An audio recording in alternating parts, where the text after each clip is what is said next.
With 14 years of experience as a leader in web-based software sales, I'm glad and honored to have with me on the Open Mind podcast the co-founder and chief executive officer at Mobley, Zach Barney.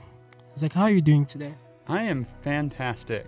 I am ready for the week to be done, but it is great. It's not snowing outside. It's not going to take me 3 hours to get home like it did the other day. I'm good. Oh, that sounds good. So to kick off this podcast, what got you interested into sales and software as a service? Yeah, I actually had a different career path in mind when I was going to school. I thought I was going to go be a spy.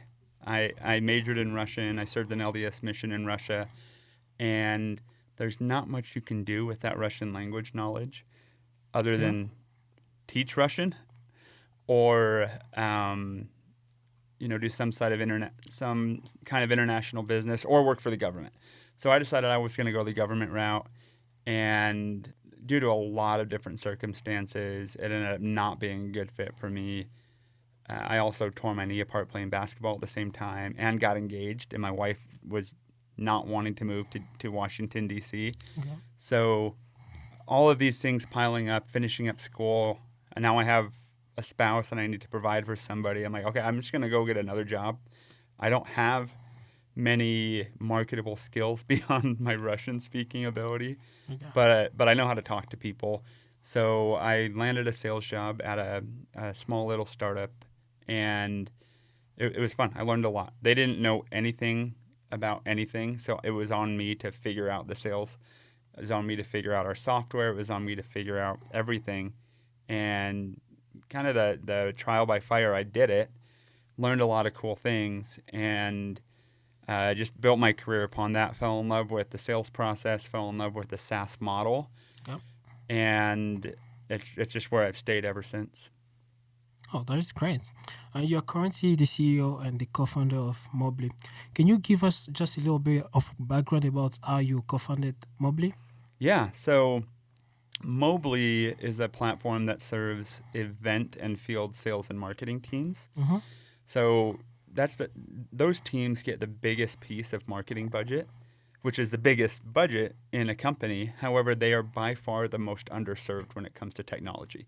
Okay. So a lot of event marketing teams are stuck in the Stone Ages. It was how they manage leads, how they manage analytics and things like that. Mm-hmm. And I experienced a lot of pain due to that inefficiency throughout my career. I would go to a conference or a trade show with my team. We would spend tens, if not hundreds of thousands of dollars exhibiting at big trade shows. And then the process of getting the contact data for the people we met and talked to was so time-consuming, cumbersome, and expensive that by the time we were able to even make our first follow-up call, they weren't interested anymore. It took a couple of weeks, and they had moved on to something else. And I experienced that time and time again. Started thinking, there's no way this is what it should be. Started looking for solutions, couldn't find them, and decided, hey, you know what? Nobody else is solving the problem. I'm probably the right person to solve it. Mm-hmm. At the same time, I had a nice exit with my last company, so I had a little bit of a nest egg where I was able to provide a little bit of financial stability for my family. I'm married and I have 5 kids. So the timing was pretty perfect for me as well to start this. Oh, that is great. That's impressive. So speaking of talking about the problem that Mobley is solving right now, Mm-hmm. how is it benefiting sales reps, marketers, and also sales leaders? So I'm going to walk you through the very cumbersome process that most companies go through. Okay. So a 100-person company does an average of 43 field events every single year. That's a combination of the big giant trade shows and user conferences, along with small little networking meetups and lunch and learns and everything in between. If you go to a big conference or trade show, you spend a lot of money for booth sponsorship, like to reserve a booth space. You spend more money building your booth. You typically contract with a third-party agency to design, build, and ship it, and they are not cheap. Then you have to pay for your team's travel food, hotel, all of that stuff. It's a huge investment, right? So you pay for all of that. And then you come to find out, oh, yeah, by the way, if you want access to our event lead retrieval app where you can scan badges, you have to pay more money. They charge an average of $500 for a one-time event per user. So if you're already invested $30, $40, $50,000 into this event, and then you're told, oh yeah, by the way, you have 6 people coming. There's another $3,000 bill. It's ridiculous. Those tools also do not integrate with your system of record, with your CRM, because their customer is the event host. They already sold the giant package to the person putting on the event, not you as the end user. So all you get at the end is a spreadsheet of data of the registration info for the people that you scanned. When I register for an event, I tend to put in my burner accounts, incomplete information, like whatever I can squeeze by with, because I know people are going to be marketing to me. That's what you get. So you might have scanned 50 people and you find John Smith at fake.com or like just all of this crap data. So then you have to spend a bunch more time cleaning up the data and enriching it. Then you have to upload it to your system of record, deduplicate it, and assign it out to your sales reps in time to make the first call. So all of that costs money. It takes time, which reduces buyer interest, and ultimately you're not making the money that you should be from such an investment. Mobility has fixed that problem with a universal lead capture, enrichment, and engagement app. Now, what I mean by that is you can take our app anywhere, a giant event or a small little networking meetup that doesn't have any badges whatsoever, and you can snap a photo of any attendee badge, any business card, and if there is no badge or business card, you can just type in first name, last name, company name within our app. That's where you start. Mobility enriches that data to provide 20 plus pieces of contact info for that person. Okay. Cell phone, email, social media, mailing address, company information, all of that. And we push it directly to the user's system of record so that they can kick off any follow-up automation instantly. Instead of the 11-day process that it takes most people, it takes us a couple of minutes. And then if you have any one-off follow-up that you want to do, like maybe send a thank you text.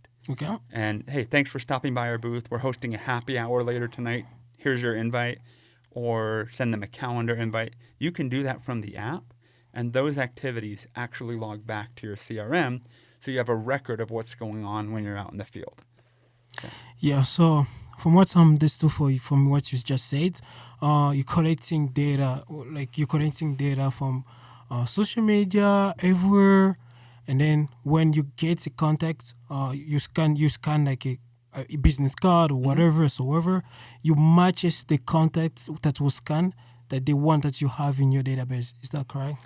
Almost. So we Okay. actually aren't pulling the database until after the scan. Okay. So yeah, we pull it in real time. Somebody scans data. We read it using optical character recognition, similar to like a mobile check deposit, right? And then we match that with 3 partner databases that we have. It goes through all 3 of them in an enrichment waterfall to make sure that, if one database doesn't have them, that the other one will. And then we have a team of live analysts in our office here in Lehigh that are checking every lead while training our AI models to be more efficient as well. So imagine you as a buyer, you're like, hey, for a simple software subscription, I can use one app at every event that I go to. It integrates directly with my CRM. I don't have to pay for additional data enrichment. And I know it's the top of the line data enrichment quality because an actual human being is checking it.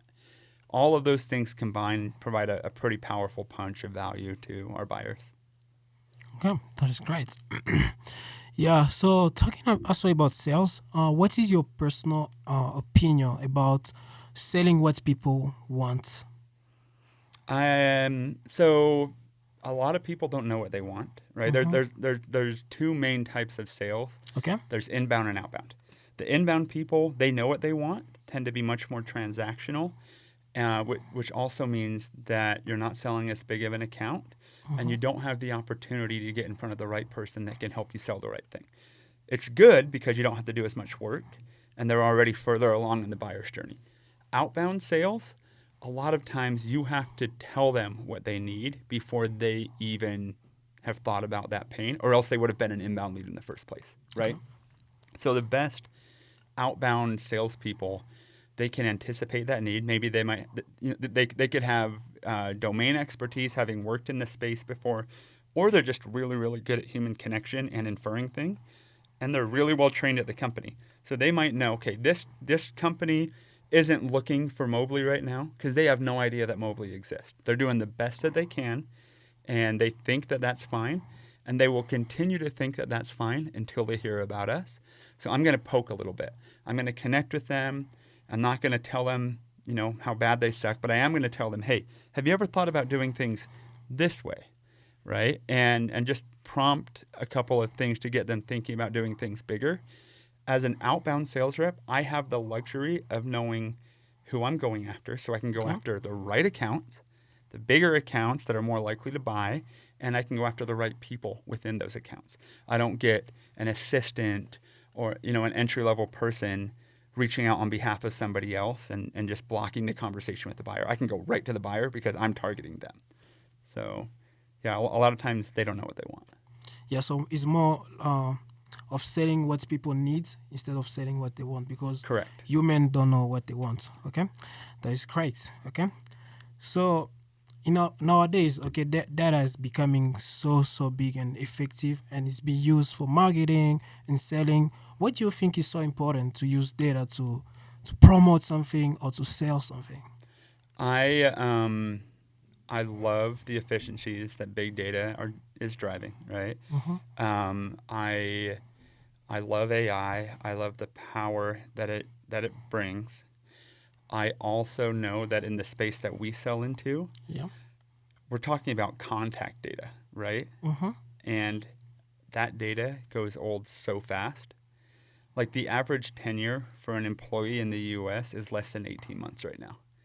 So a lot of our competitors that are just selling data packages that are building the databases ahead of time, like you inferred, they build these databases by scraping the web. And you know what? The web can be old, right? So I might be building this prospecting list of people that I want to go after, and 30% of them don't even have that same title. Another 30% of them don't even work at that company anymore because it wasn't based off of a real instant conversation. That's one thing that we're really leaning into is our data is so much more powerful because I or one of Mobley's users had a conversation with you and looked you in the eye. I know that you are who you say you are. It says it on your freaking name badge right now, right? Or it says it on your business card right now, which gives us a better starting point to anchor all of the rest of our enrichment off of and provide much more accurate data enrichment. All right, that makes more sense. Great. So what do you think effective sales strategy are really crucial for a startup business? So let me qualify the question. Okay. Are you talking about startups in general, or like very early stage startups with small tiny teams? Very early stage startups. Yeah. So founders have to be the sellers. Yeah. It's a huge mistake if you're a founder to go hire somebody to sell for you. They will never be as effective as you, even if you don't know how to sell, because they don't have the passion and the vision and the conviction that you do. Okay. Unless they are a co-founder, right?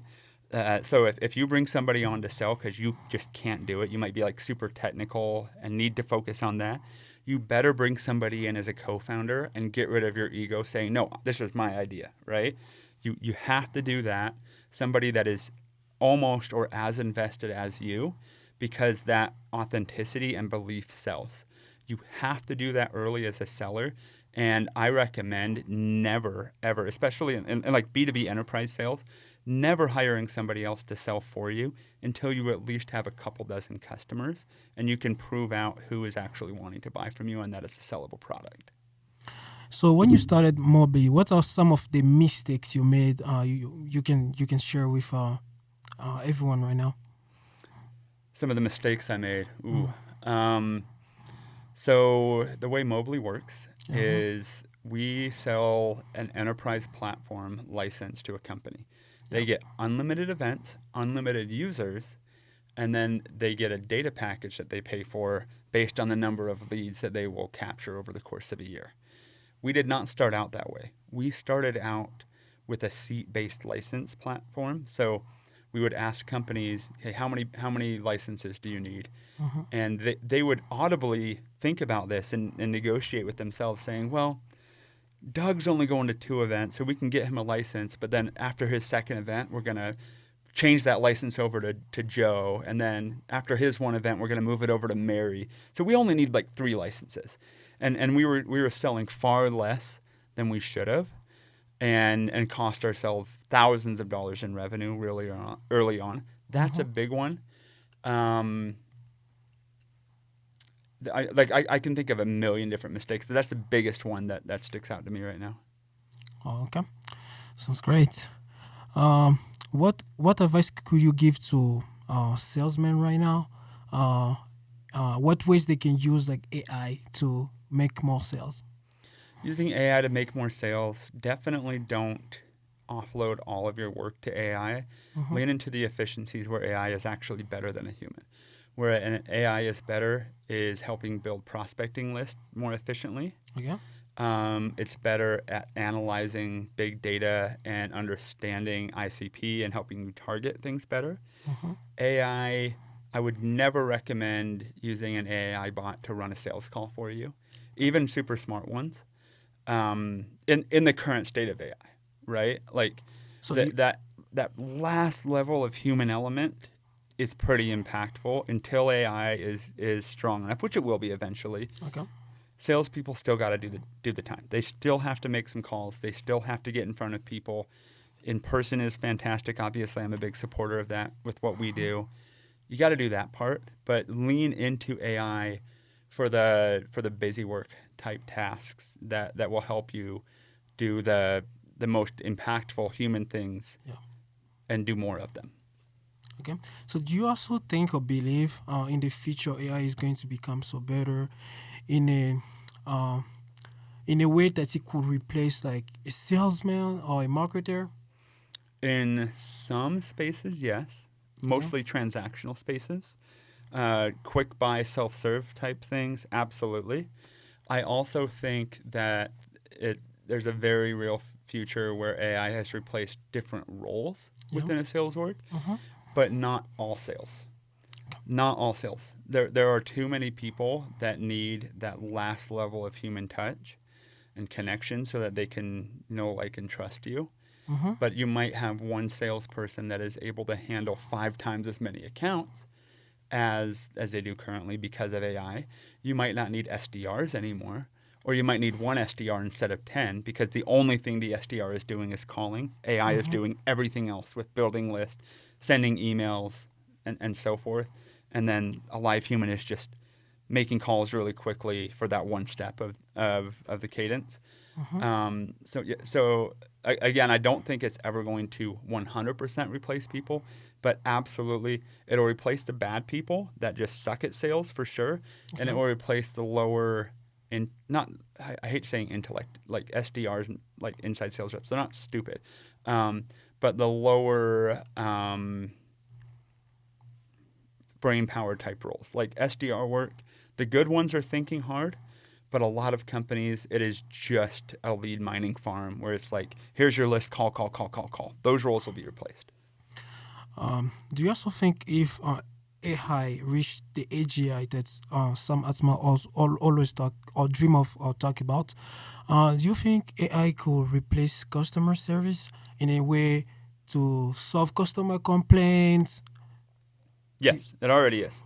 There are tons of companies out there that are leaning heavily into AI already, and they have been for years with chatbots, support tickets, 100% mm-hmm. for a large percentage of the cases. Again, similar to sales, maybe not the highest tier emergency type items, Okay. but the bulk of them 100%.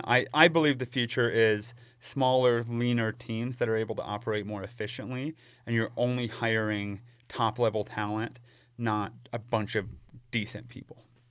Yeah. Okay. Great. I love to ask this question to people I deeply have respect. Um, what would be your response to if I ask you to sell me a pen? If you asked me to sell you a pen, I would tell Oh. you to buzz off because I hate doing that. I think it's an old thing, and I actually don't think that it truly dives into somebody's ability to sell. Okay. For a couple of different reasons. We can fake it all we want. Mm-hmm. A pen is a pen. There's not a real need. There's no sincerity with selling that. So you're trying to put lipstick on a pig and force something down somebody's throat that they don't actually need. I'm not a believer in doing that. Instead, what I like to ask people Okay. is sell me something that you've sold in the past that you think I would benefit from. Maybe something you're currently selling. If you're interviewing for a job, right? Like, Yeah. okay, where you currently work, what do you sell? Who's your buyer? Could I be a potential buyer? How would you sell me? Okay. Or sell me something else that you're super passionate about. That's the secret sauce in selling is the seller is deeply sold on the value that it brings. They might not be the customer themselves, but they understand the value and the pain that it's solving and the worth of that. That's a much more powerful way and much more accurate way to judge the ability of somebody to sell. Okay. So, what would be your advice to founders who are currently in their early stage of their startup to build teams? Like, what are some of the skills they need to look into people if they want to bring them over to their sales team? The best founders have a superpower of attracting great talent. Okay. People need to believe in them. They need to believe in the vision and just be convicted to know that this person is going to succeed no matter what. More than anything else, that needs to be your superpower as a founder. And by and large, that needs to be a natural thing. That's really, really hard to coach. I would say, thankfully, that's one of my very few talents is I am able to attract good people to come work with me. Okay. If you feel like you're decent and you have the potential to get better, then be good at telling a story and selling the vision. Make sure your vision is good and don't settle on mediocre talent, especially in the very early stages. Be patient and wait for the right person who is willing to sacrifice, not as much as you, they never will, but sacrifice a little bit because they believe in the reward long term. Okay. So, why is it important for founders to have a team that believe in the vision of the startup? Because there's a lot of hard times. Like as we were talking about before the podcast, I am struggling big time with our fundraise right now. Okay. It is a very, very tricky, stressful, difficult time to raise money, even though we've been told by investors who ultimately passed on us, you're like in the top 1% of companies in relation to traction at your stage. I'm like, okay, great, give me a check. I'm like, no. Like it's hard. It's hard right now. So if you don't have the belief, like that's going to suck. Your product is never going to be good enough in the early stages. You have to have the belief that it's going to get there and be willing to work it out. Personal finances. I didn't take a paycheck for my first 8 months working at this company. So not only am I funding all of my home life on my own, but we didn't take any investment check for 6 months. So I'm also funding our business out of my own pocket for 6 months. That is tough stuff. And I would never do that if I didn't have an not religious, but near religious belief in what we are doing. You have to have that, and your core team has to have that as well. Okay, that is great. So, what did you accomplish, or what are you planning to accomplish in the future with Mobley? So, 3 days ago, we had our 1 year anniversary from incorporation, and we didn't even think about it. We realized it at lunch, and it was really cool. We have grown from nothing to over $200,000 in recurring revenue in 1 year, which is pretty fantastic. This next year, we're going to hit $2.5 million plus in revenue, which is significantly higher than most people expect. But that's our goal. We're going to accomplish that, and we will be known as the market leader in event software. That is great. So, looking back at your past, okay, do you feel that you are becoming the kind of person you ever dream of? You always dream of? I'm on the path, right? I've had good good exits from companies that I have worked for and been a key player in. I've never exited something that I started on my own, and that's the one missing piece for my own self-satisfaction. Okay. So I've got to make this happen to satisfy my own self-worth professionally. Yeah. On the personal side, I'm always failing, man. Balancing so many responsibilities, church responsibilities, familial responsibilities, work responsibilities. I'm always failing at everything, but I'm trying to get better every single day and work on things. Am I where I want to be? No, but I'm definitely proud of the direction I'm heading in for sure. Okay. So, what is your personal opinion about work life balance? Because right now Yeah. you're managing a lot of things, as you mentioned earlier. You have church responsibility. You need to manage your team, your company. So, how do you manage that? Do you believe in work life balance? For my employees, yes. Mm-hmm. As a founder, it doesn't exist. It's a myth. Anybody that tells you that founders should have work-life balance, they're full of it. I truly believe that. You will never only work 40 hours a week and succeed as a founder. Okay. You will never succeed as a founder if you shut off everything at 5 o'clock. You have to be available 24/7 to put out fires because nobody else will. I strive for work-life integration. Okay. So what I mean by that is my family is involved in a lot of my work stuff. Like sometimes if our nanny can't come in, my wife works a couple days a week, and if my nanny can't come in, I bring my youngest into the office. He's like our unofficial mascot, and he'll draw pictures of construction vehicles on the wall and distract everybody while they're in meeting, and they love that. And he gets to see dad at work. I'll take calls with him in the room. I'll take a break and play games with them. And also, my wife and I have deep conversations about the future of the business that are productive for me professionally, but also helping to solidify my relationship at home. The time that I do have away from work, I also try to make it as meaningful as possible. I'm not perfect at it, but I try to make those moments count and be focused. I go to as many of my kids' games as I can. I coach my daughter's basketball team. I can't do everything, but they know that I'm trying, and I'm there as often as I can, and I'm involved when I can be and attentive. Yeah, it thought just came in my mind. It's about like what Jeff Bezos said. I'm not gonna rephrase it as he said it, but I'm trying to like explain it in my own way. So he says something about work-life balance. It's like many people have this myth or they think in their life that they need to be a perfect balance between life work.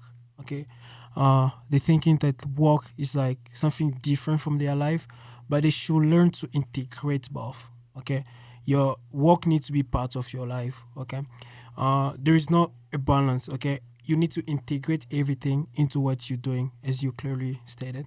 Yep. Okay, yeah, yeah. So, do you have any advice that you could give to young generation that are watching us, especially college students who are trying to make something out of their life to become somebody? So number one, understand what your priorities are. Okay. Like not everybody has to start a company to be successful and self-fulfilled, right? Do what you are passionate about. If you value work-life balance, if you value freedom, then do something that sets you up for that and define that as your success. If you want to make a big impact on the world, then maybe starting a company is the right thing. Don't start a company to start a company. Start a company because you see a problem that needs to be solved, and you have to want it as bad as you want to breathe, or you will fail. So wait. Don't start anything until you are ready to do that. In the meantime, get experience. Like do what you can. A friend of mine, Sterling Snow, we're not good friends, but we know each other. He posted today actually about if you want to progress in your career, go work for a unicorn company that's growing like this. Okay. I agree. I think it's really good to work for an A-class company. I also think there is a ton of value of going to work for a small startup so that you can learn the kind of risk and the kind of environment and make sure that you understand what you're getting yourself into for when you do eventually start a company. That might be today. It might be 5, 10, 15 years down the road. I'm not saying you have to wait. But in the meantime, before you're at that point where you're ready to jump all in, those are the two options. I wouldn't go work somewhere mediocre. I would either work at a rocket ship unicorn that has everything figured out, or I would work at a grinded out startup and learn the risks as close to the founders as you possibly can get. Okay, and then that will help you to grow as a person, okay, as a professional as well. Yep. Yeah. So, what could be an advice you give to college students right now? Because Utah right now, there's Silicon Slope that is growing. There's a lot of startup growing. How could what college students could do right now to get involved? Do something entrepreneurial. You can do it on the side while you're going to school. It doesn't have to be like a tech startup like I'm running. Find a way to make some passive income, to learn the ins and outs of running a business and get some money flowing. That'll teach you entrepreneurial skills from real life. Way more valuable. No offense to universities, but way more valuable than a college education is building something, even failing at it. And on the as an added benefit, if it succeeds, people are going to want to invest in you more, and you might just have a passive income stream that you can use to fund future endeavors. All right. Thank you so much, Zach. It was a pleasure to have you on my podcast. Your insight, your experience, and everything you share will really benefit my audience. Okay. Thank you. Yeah, it's been fun. Thanks for having me.